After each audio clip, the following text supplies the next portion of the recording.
What is a revolution? Sometimes I'm inclined to believe that many of our people are using this word revolution loosely, without taking careful consideration what this word actually means and what its historic characteristics are. When you study the historic nature of revolutions, the motive of a revolution, the objective of a revolution, and the result of a revolution, and the methods used in a revolution, you may change words. You may devise another program. You may change your goal and you may change your mind. Look at the American Revolution in 1776. That revolution was for what? For land. How was it? Why did they want land? Independence. How was it carried out? Bloodshed. Number one, it was based on land. The basis of independence. And the only way they could get it was bloodshed. The French Revolution, what was it based on? The landless against the landlord. What was it for? Land. How did they get it? Bloodshed. Was no love lost. Was no compromise. Was no negotiation. I'm telling you, you don't know what a revolution is. Because when you find out what it is, you'll get back in the alley. You'll get out of the way. They told us freedom was coming. They told us patience was power. And they told us to sing, to march, to pray, and to wait. But Malcolm X stood and said something that shook the very soul of Black America. He said the problem isn't just racism. The problem is who we trust, who we follow, and who we've allowed to speak for us. He exposed a painful truth most people were too afraid to say out loud, that oppression doesn't survive on white power alone. It also survives on black compliance. In Malcolm's speech, he draws a sharp line between two types of black people, not by skin tone nor by education, but by loyalty, the house Negro and the field Negro. This isn't a history lesson. This is a warning, a mirror, and a challenge to every black person listening today, because the same tricks were used during slavery. They are still being used right now. And by the end of this video, you'll understand why Malcolm X said a real revolution is never polite, never quiet, and never approved by the people in power. Let's talk truth right down to earth. And during the few moments that we have left, we want to have just an off-the-cuff chat between you and me, us. We want to talk right down to earth in a language that everybody here can easily understand. We all agree tonight, all of the speakers have agreed that America has a very serious problem. Not only does America have a very serious problem, but our people have a very serious problem. America's problem is us. We're her problem.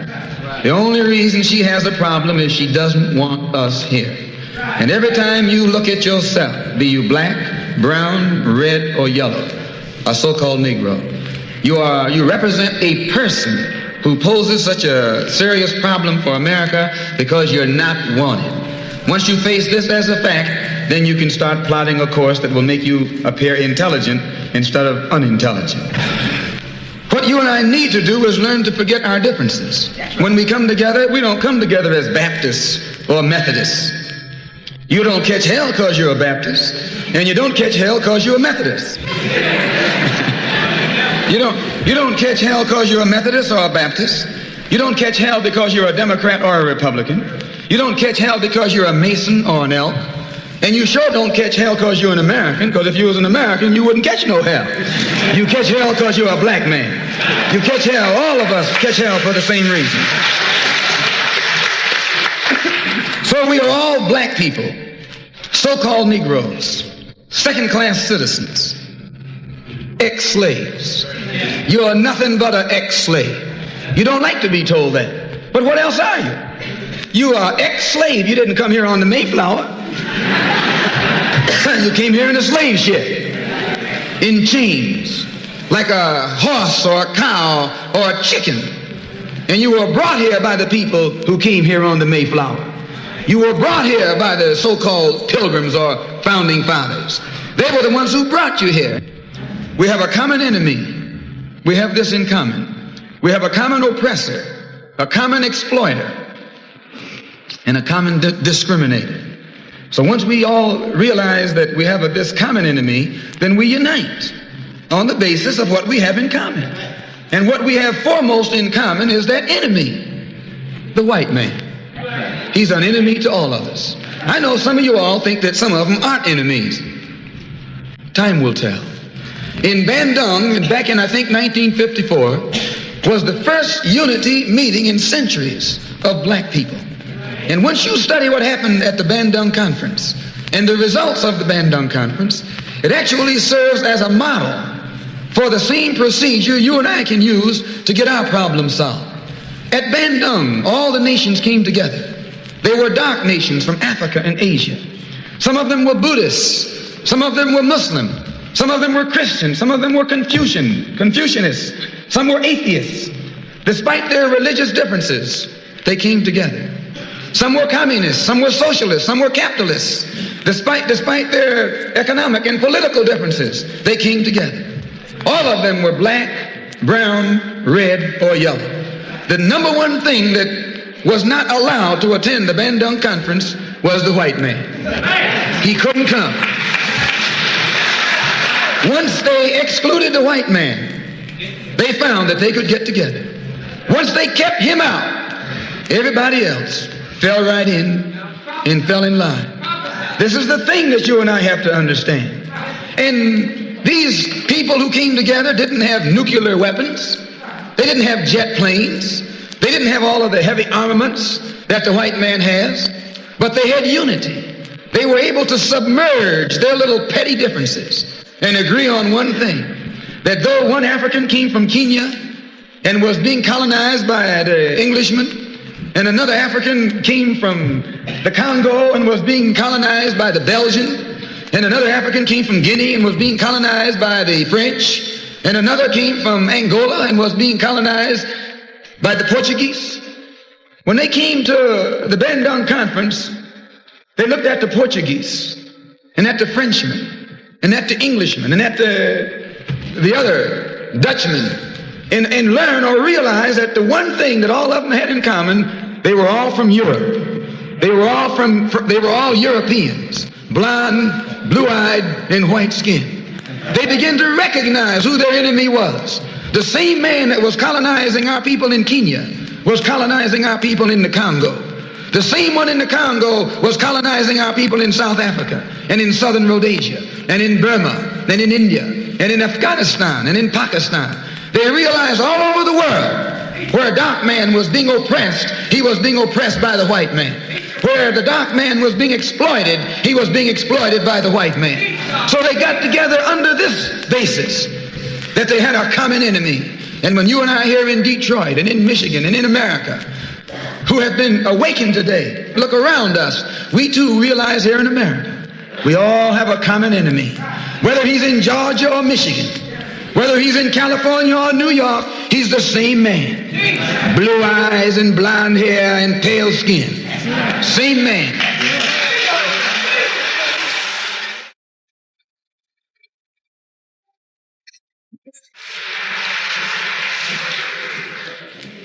So what we have to do is what they did. They agreed to stop quarreling among themselves. Any little spat that they had, they'd settle it among themselves. Go into a huddle. Don't let the enemy know that you got a disagreement. Instead of us airing our differences in public, we have to realize we're all the same family. And when you have a family squabble, you don't get out on the sidewalk. If you do, everybody calls you uncouth, unrefined, uncivilized, savage. If you don't make it at home, you settle it at home. You get in the closet, argue it out behind closed doors. And then when you come out on the street, you pose a common front, a united front. And this is what we need to do in the community and in the city and in the state. We need to stop airing our differences in front of the white man. Put the white man out of our meeting, number one, and then sit down and talk shop with each other. That's all you got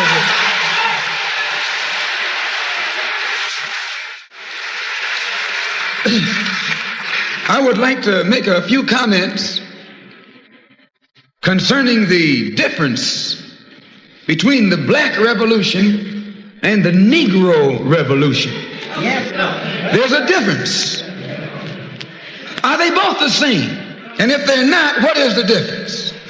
What is the difference between a black revolution and a negro revolution? First, what is a revolution? Sometimes I'm inclined to believe that many of our people are using this word revolution loosely, without taking careful consideration what this word actually means and what its historic characteristics are. When you study the historic nature of revolutions, the motive of a revolution, the objective of a revolution, and the result of a revolution, and the methods used in a revolution, you may change words. You may devise another program. You may change your goal and you may change your mind. Look at the American Revolution in 1776. That revolution was for what? For land. How was it? Why did they want land? Independence. How was it carried out? Bloodshed. Right. Number one, it was based on land. The basis of independence. And the only way they could get it was bloodshed. The French Revolution, what was it based on? The landless against the landlord. What was it for? Land. How did they get it? Bloodshed. Was no love lost. Was no compromise. Was no negotiation. I'm telling you, you don't know what a revolution is. Because when you find out what it is, you'll get back in the alley. You'll get out of the way.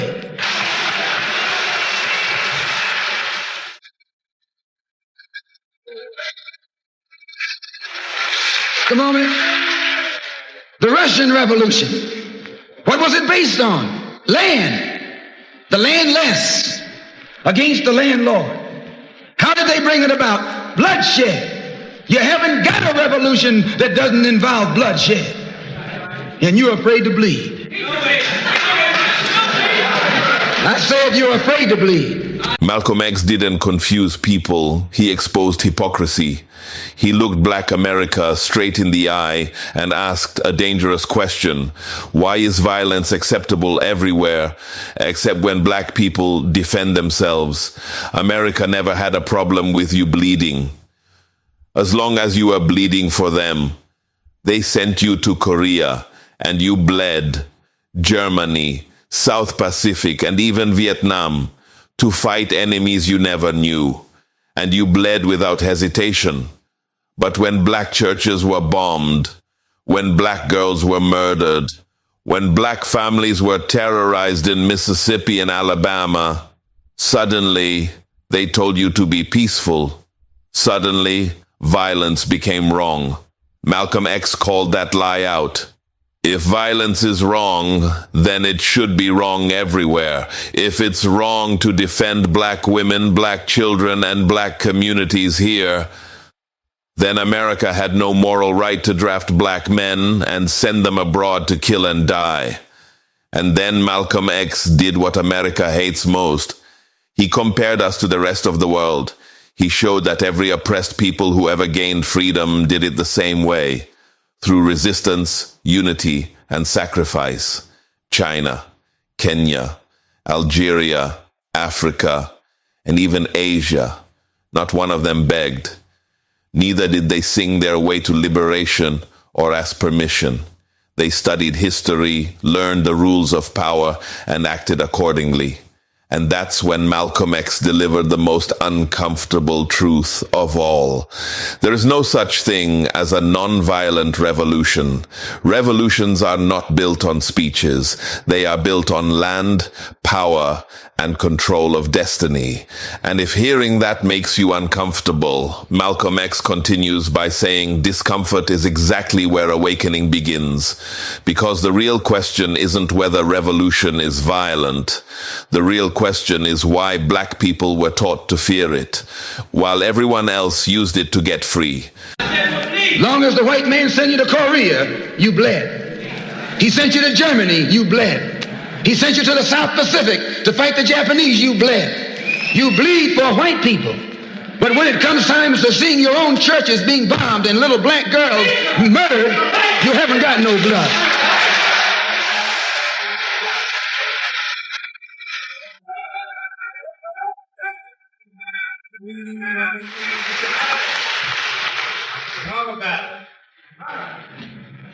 You bleed when the white man says bleed. You bite when the white man says bite. And you bark when the white man says bark. I hate to say this about us, but it's true. How you gonna be nonviolent in Mississippi as violent as you were in Korea? How can you justify being nonviolent in Mississippi and Alabama when your churches are being bombed and your little girls are being murdered, and at the same time you're gonna get violent with Hitler and Tojo and somebody else that you don't even know?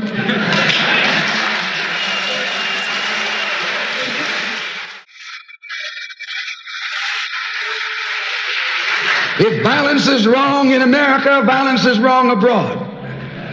If it's wrong to be violent, defending black women and black children and black babies and black men, then it's wrong for America to draft us and make us violent abroad in defense of her.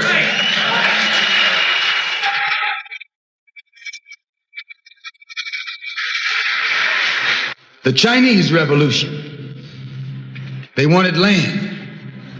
They threw the British out, along with the Uncle Tom Chinese. Yeah, they did. They set a good example. When I was in prison, I read an article, and don't be shocked when I say I was in prison. You're still in prison.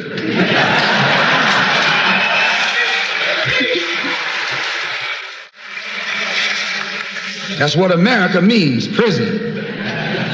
When I was in prison, I read an article in Life magazine showing a little Chinese girl, 9 years old. Her father was on his hands and knees, and she was pulling the trigger because he was an Uncle Tom Chinaman. Yeah. When they had the revolution over there, they took a whole generation of Uncle Toms, just wiped them out. And within 10 years, that little girl became a full-grown woman. No more Toms in China. And today it's one of the toughest, roughest, most feared countries on this earth by the white man, because there are no Uncle Toms over there.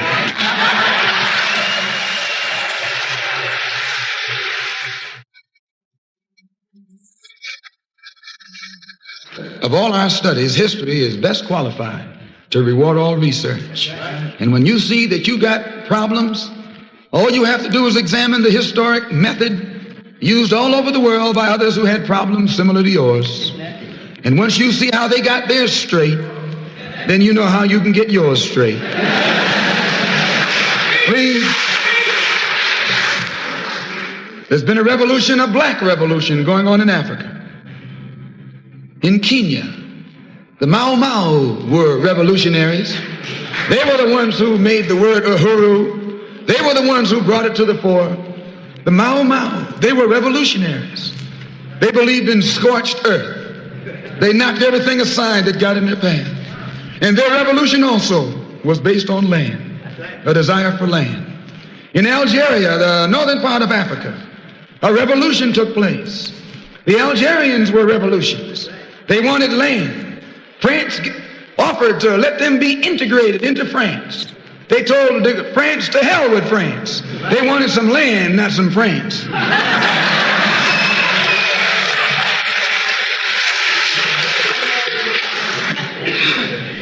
And they engaged in a bloody battle. So I cite these various revolutions, brothers and sisters, to show you, you don't have a peaceful revolution. You don't have a turn the other cheek revolution. There's no such thing as a nonviolent revolution. Only kind of revolution that's nonviolent is the Negro revolution.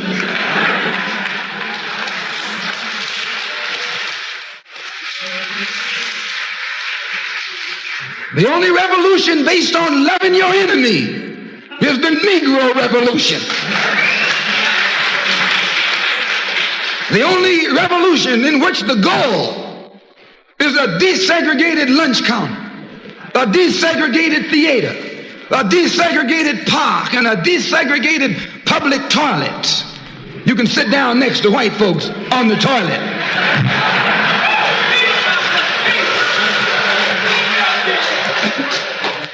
That's no revolution. Revolution is based on land. Land is the basis of all independence. Land is the basis of freedom, justice, and equality. The white man knows what a revolution is. He knows that the black revolution is worldwide in scope and in nature. The black revolution is sweeping Asia, sweeping Africa. It's rearing its head in Latin America.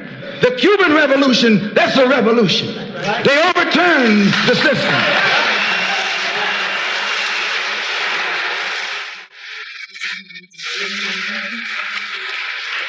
Revolution is in Asia. Revolution is in Africa. And the white man is screaming because he sees revolution in Latin America. How do you think he'll react to you when you learn what a real revolution is? You don't know what a revolution is.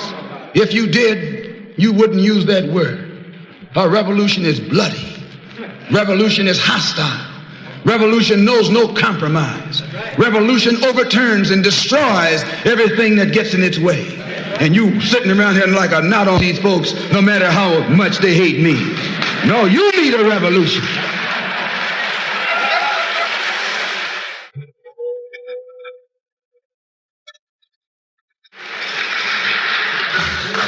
Who ever heard of a revolution where they lock arms, as Reverend Cleage was pointing out beautifully, singing, "We shall overcome"?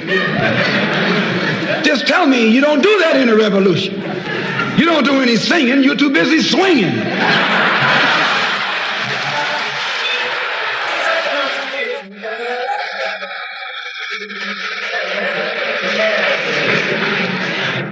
It's based on land. A revolutionary wants land so he can set up his own nation. That's right. An independent nation. That's right. These Negroes aren't asking for no nation. They're trying to crawl back on the plantation.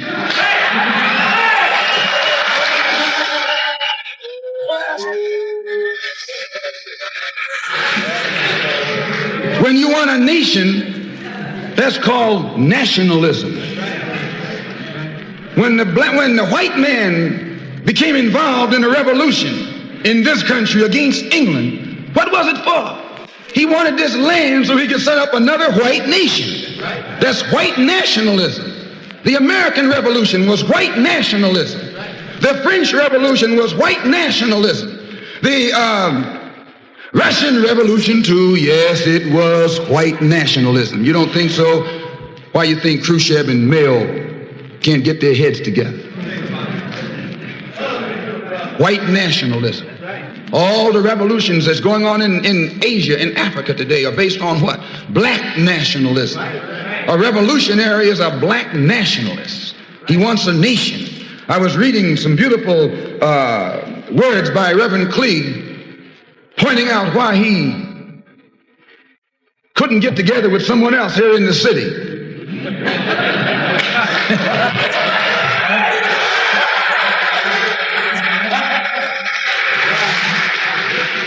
Because all of them were afraid of being identified with black nationalism. If you're afraid of black nationalism, you're afraid of revolution. And if you love revolution, you love black nationalism.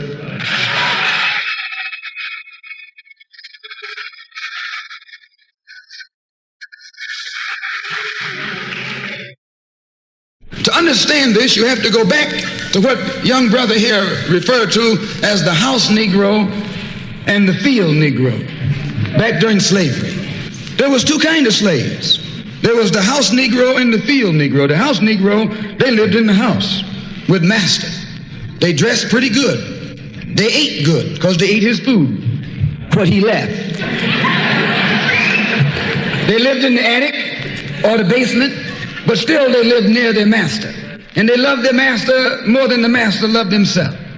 They would give their life to save their master's house quicker than the master would. The house Negro, if the master said, we got a good house here, the house Negro said, yeah, we got a good house here. Whenever the master said we, he said we. That's how you can tell a house Negro. If the master's house caught on fire, the house Negro would fight harder to put the blaze out than the master would. If the master got sick, the house Negro would say, what's the matter, boss? We sick. We sick.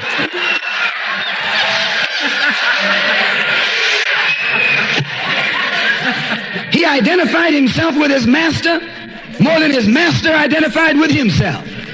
And if you came to the house Negro and said, let's run away, let's escape, let's separate, that house Negro would look at you and say, man, you crazy. What you mean separate? Where is there a better house than this? Where can I wear better clothes than this? Where can I eat better food than this? That was that house Negro. In those days, he was called a house nigger. And that's what we call him today, because we still got some house niggers running around here. Malcolm X didn't invent the division. He exposed it. He took us back to slavery and showed that there were always two types of black people on the plantation. The house Negro lived close to the master.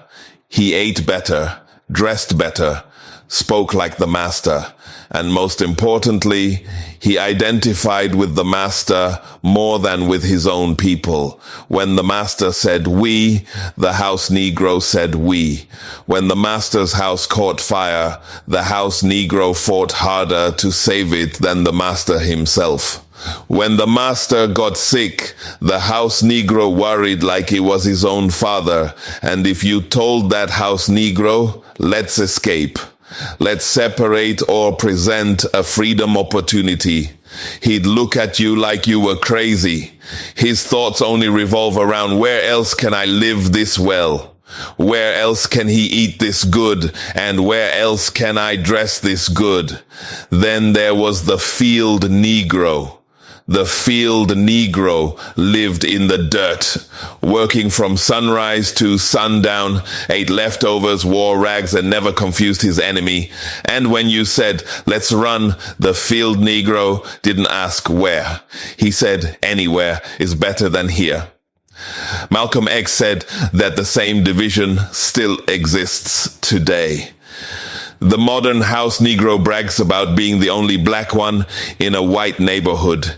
And when you talk about separating from a system that mistreats us, the house Negro defends America harder than America ever defended them. But the field Negro, that's the masses. That's the ones who feel the pressure, the boots, and the injustice every day. Because they know the truth. Just like back then, the system still uses modern Uncle Toms to control the masses and keep us passive, to keep us suffering quietly. Malcolm X wasn't attacking black people. He was warning us, because liberation never comes from the house. It always comes from the field. This modern house Negro loves his master. He wants to live near him. He'll pay 3 times as much as the house is worth just to live near his master. And then brag about, I'm the only Negro out here.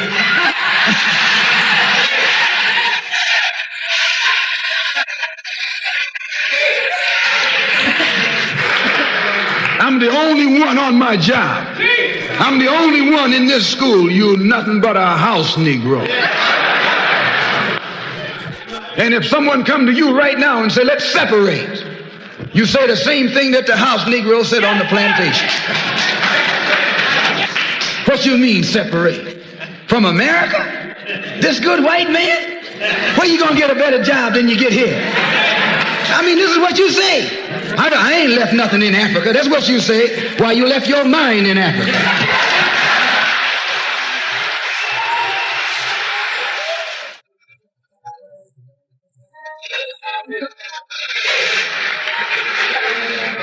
On that same plantation, there was the field Negro. The field Negro, those were the masses. There was always more Negroes in the field than there was Negroes in the house. The Negro in the field caught hell. He ate leftovers. In the house, they ate high up on the hog. The Negro in the field didn't get nothing but what was left of the insides of the hog. They call them chitlins nowadays. In those days, they call them what they were, guts. That's what you were, a gut eater. And some of you all still gut eaters.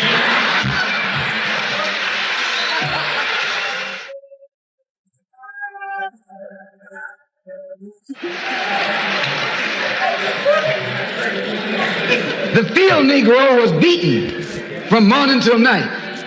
He lived in a shack, in a hut. He wore cast-off clothes. And he hated his master. I say he hated his master. He was intelligent. That house Negro loved his master. But that field Negro, remember, they were in the majority.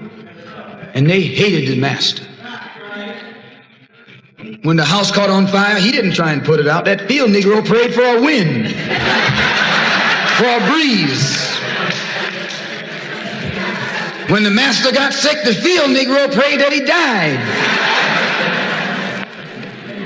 If someone come to the field Negro and said, let's separate, let's run, he didn't say, where are we going? He said, any place is better than here.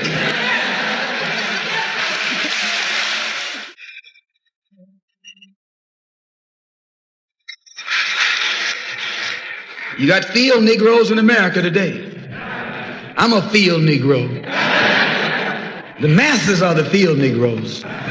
When they see this man's house on fire, you don't hear these little Negroes talking about our government is in trouble. They say the government is in trouble.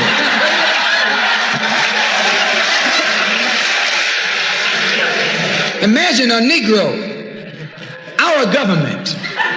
I even heard one say, our astronauts. They won't even let him near the plant.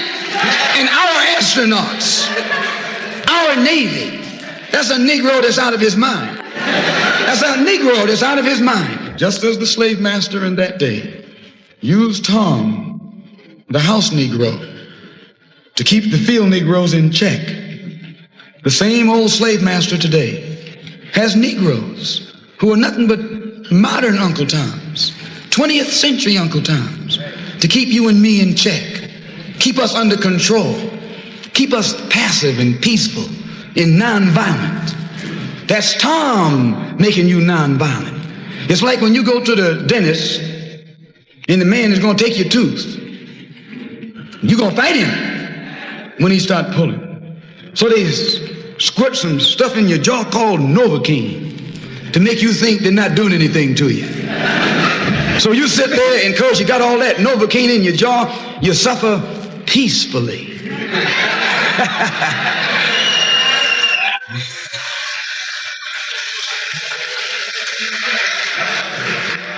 Blood running all down your jaw. And you don't know what's happening because someone has taught you to suffer peacefully. The white man do the same thing to you in the street.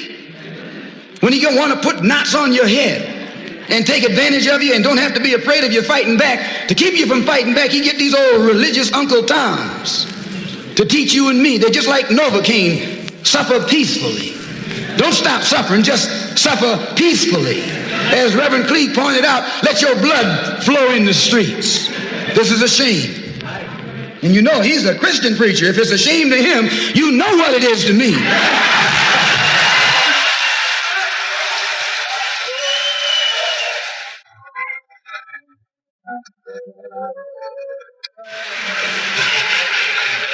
Because nothing in our book, the Quran, as you call it, Koran, teaches us to suffer peacefully. Our religion teaches us to be intelligent, be peaceful, be courteous, obey the law, respect everyone. But if someone puts his hand on you, send them to the cemetery.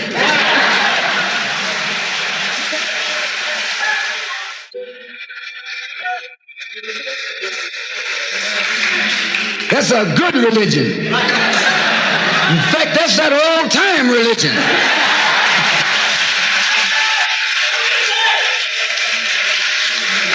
That's the one that Ma and Pa used to talk about.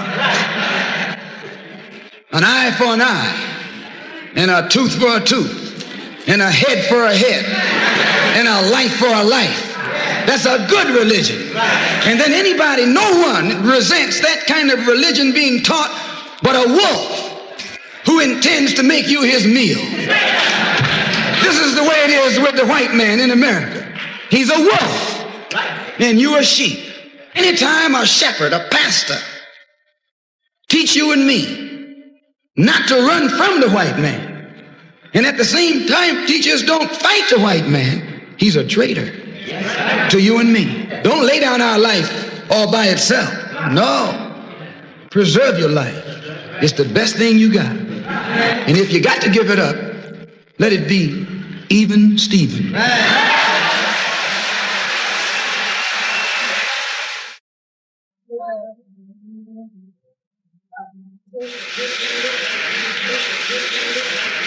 The slave master took Tom and dressed him well and fed him well and even gave him a little education.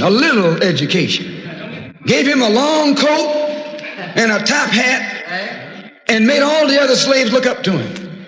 Then he used Tom to control them.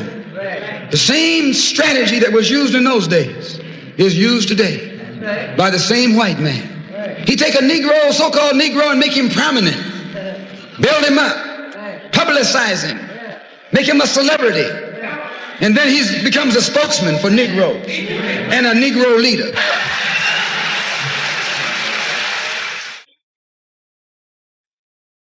Malcolm X warned that oppression doesn't just fight revolution, it funds them, manages them, and redirects them. He exposed a strategy more dangerous than police batons or attack dogs: manufactured leadership.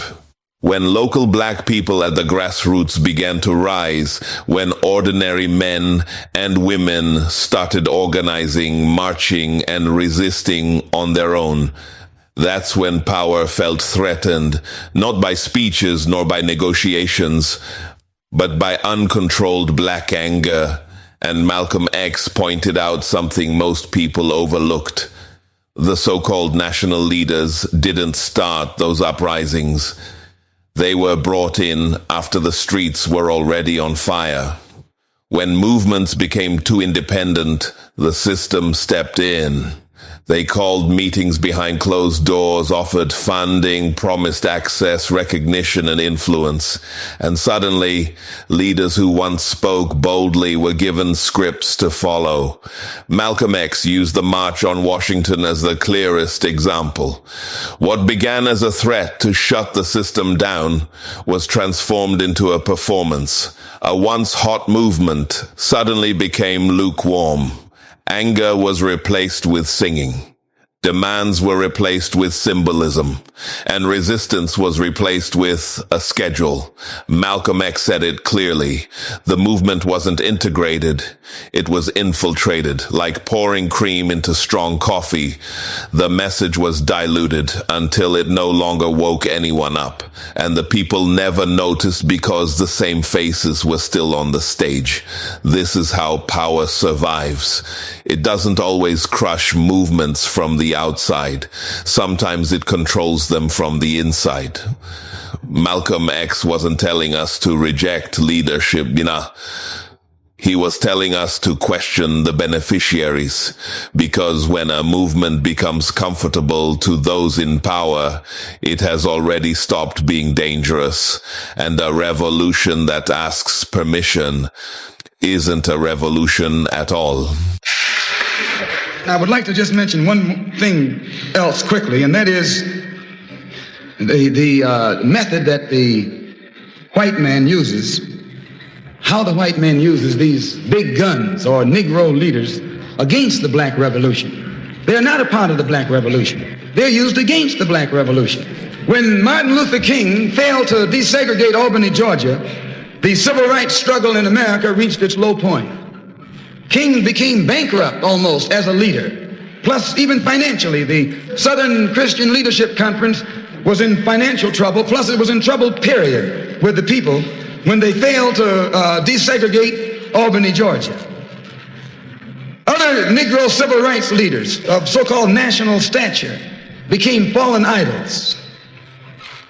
As they became fallen idols, began to lose their prestige and influence, local Negro leaders began to stir up the masses. In Cambridge, Maryland, Gloria Richardson. In Danville, Virginia, and other parts of the country, local leaders began to stir up our people at the grassroots level. This was never done by these Negroes whom you recognize of national stature. They controlled you, but they never incited you or excited you. They controlled you. They contained you. They kept you on the plantation. As soon as King failed in Birmingham, Negroes took to the streets. King got out and went out to California to a big rally and raised about, I don't know how many thousands of dollars. Come to Detroit and had a march and raised some more thousands of dollars. And recall, right after that, Wilkins attacked King, accused King and the Corps of starting trouble everywhere and then making the NAACP get him out of jail and spend a lot of money. And then he accused King and Corps of raising all the money and not paying it back. This happened. I got it in documented evidence in the newspaper. Roy started attacking King, and King started attacking Roy, and Farmer started attacking both of them. And as these Negroes of national stature begin to attack each other, they begin to lose their control of the Negro masses. And Negroes was out there in the streets. They was talking about, we're going to march on Washington. By the way, and right at that time, Birmingham had exploded, and the Negroes in Birmingham, remember, they also exploded. They began to stab the crackers in the back and bust them upside the head. Yes, they did. That's when Kennedy sent in the troops down in Birmingham. So, and right after that, Kennedy got on the television and said, this is a moral issue. That's when he said he's going to put out a civil rights bill. And when he mentioned civil rights bill and the Southern crackers started talking about they were going to boycott it or filibuster it, then the Negroes started talking about what? We're going to march on Washington, march on the Senate, march on the White House, march on the Congress, and tie it up, bring it to a halt. Don't let the government proceed. They even said they was going to go out to the airport and lay down on the runway and don't let no airplanes land. I'm telling you what they said. That was revolution. That was revolution. That was the black revolution. It was the grassroots out there in the street. Scared the white man to death. Scared the white power structure in Washington, D.C. to death. I was there. When they found out that this black steamroller was going to come down on the Capitol, they called in Wilkins. They called in Randolph. They called in these national Negro leaders that you respect and told them, call it off. Kennedy said, look, y'all letting this thing go too far. And old Tom said, boss, I can't stop it because I didn't start it.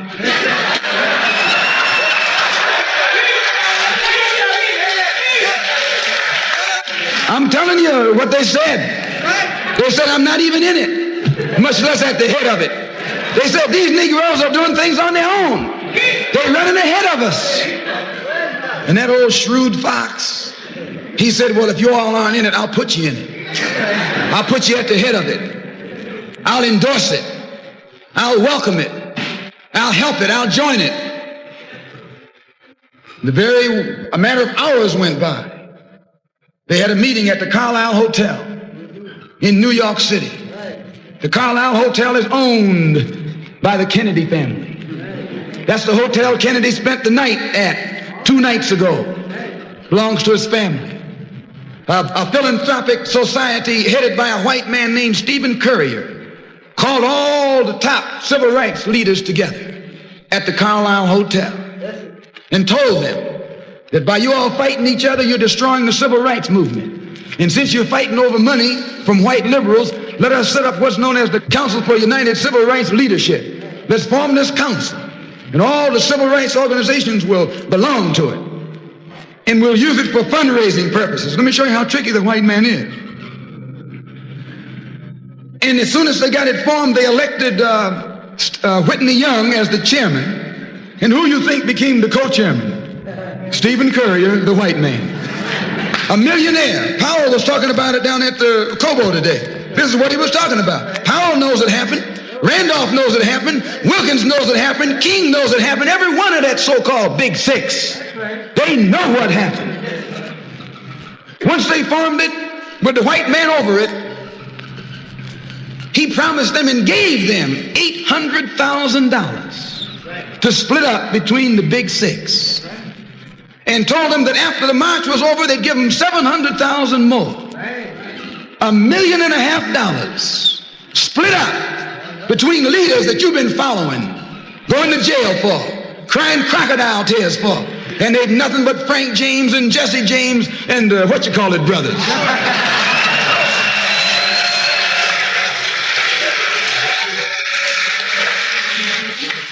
Soon as they got the setup organized, the white men made available to them top public relations experts, opened the news media across the country at their disposal, and then they began to project these Big Six as the leaders of the march.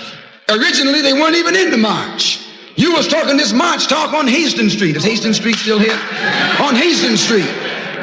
You was talking the march talk on Lenox Avenue, and down on Fillmore Street, and Central Avenue, and 42nd Street, and 63rd Street. That's where the march talk was being talked. But the white man put the Big Six ahead of it, made them the march. They became the march. They took it over.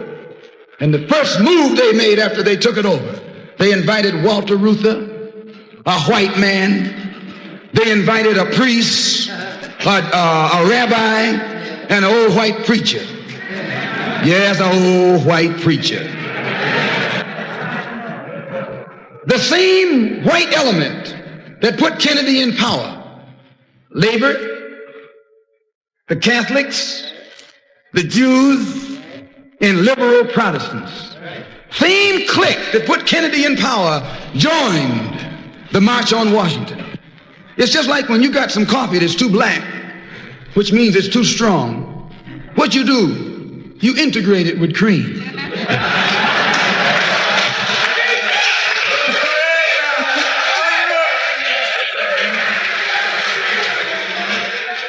You make it weak. If you pour too much cream in, you won't even know you ever had coffee. It used to be hot, it becomes cool. It used to be strong, it becomes weak. It used to wake you up, now it'll put you to sleep.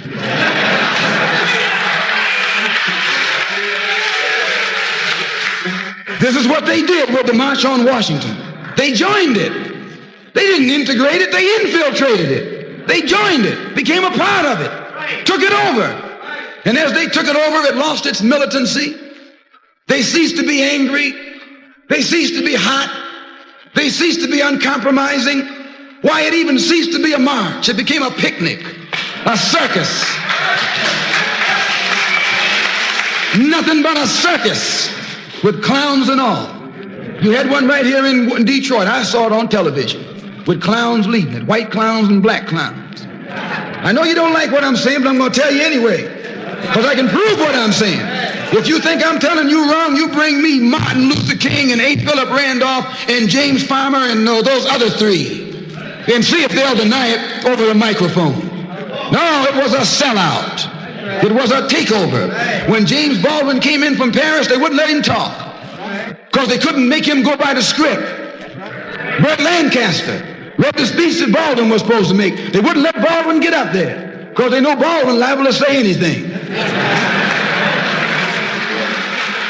They controlled it so tight, they told those Negroes what time to hit town, how to come, where to stop,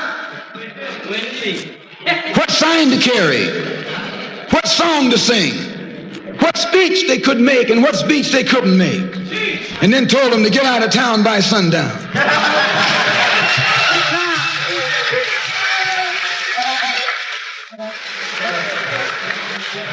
And every one of those Toms were out of town by sundown. Now, I know you don't like my saying this, but I can back it up. It was a circus, a performance. It beat anything Hollywood could ever do. The performance of the year. Ruther and those other three devils should get a Academy Award for the best actors because they acted like they really loved Negroes and fooled a whole lot of Negroes. And the 6 Negro leaders should get an award too for the best supporting cast. Malcolm X made one thing painfully clear. Power never gives up control voluntarily. Every real revolution in history demanded sacrifice, not speeches, symbolism, nor comfort. Revolutions are built on land, self-determination, and nationhood. The American Revolution wasn't polite, neither were the French and Russian revolutions peaceful and negotiable. They were hostile and uncompromisingly successful, yet black people were taught to believe we are the exception, that we could beg our way to freedom, sing our way to equality, or integrate our way into justice. Malcolm X said that's not a revolution, that's submission dressed up as progress. He exposed how the system praises black nationalism everywhere else in the world, but demonizes it the moment black Americans embrace it. Why? Because nationalism means control. It means independence and no longer crawling back into the plantation asking for approval. Malcolm X said, the most dangerous black person in America is the one who understands history, understands power, and refuses to be managed. That's why the system fears the field Negro mindset. Not anger without direction, but awareness with purpose. Because once black people stop identifying with the master's house, once they stop saying our government when the government doesn't serve them, once they stop mistaking visibility for power, the illusion collapses. Malcolm X wasn't calling for chaos. He was calling for clarity.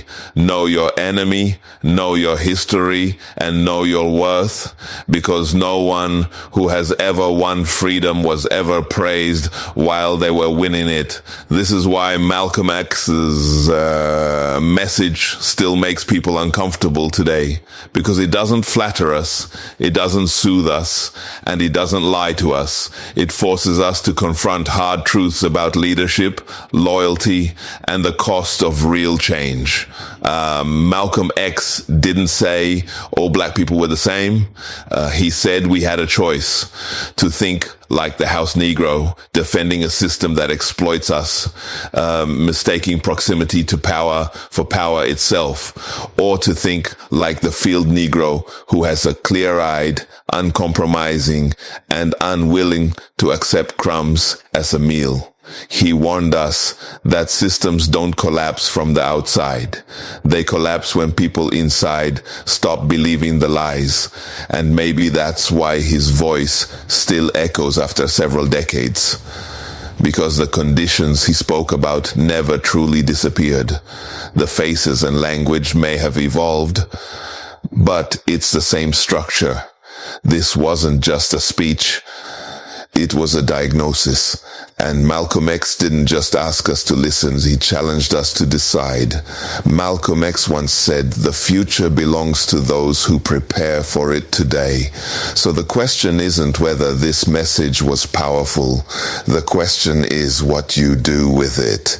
If this video challenged your thinking, made you uncomfortable in the right way, or forced you to see history and the present more clearly, then support this channel, like this video, so the algorithm doesn't bury the truth. Subscribe so these messages keep reaching the people who need them. And share this with someone who still believes freedom comes without sacrifice. Because the truth doesn't expire. And Malcolm X's warning was never just for his generation, it was for us.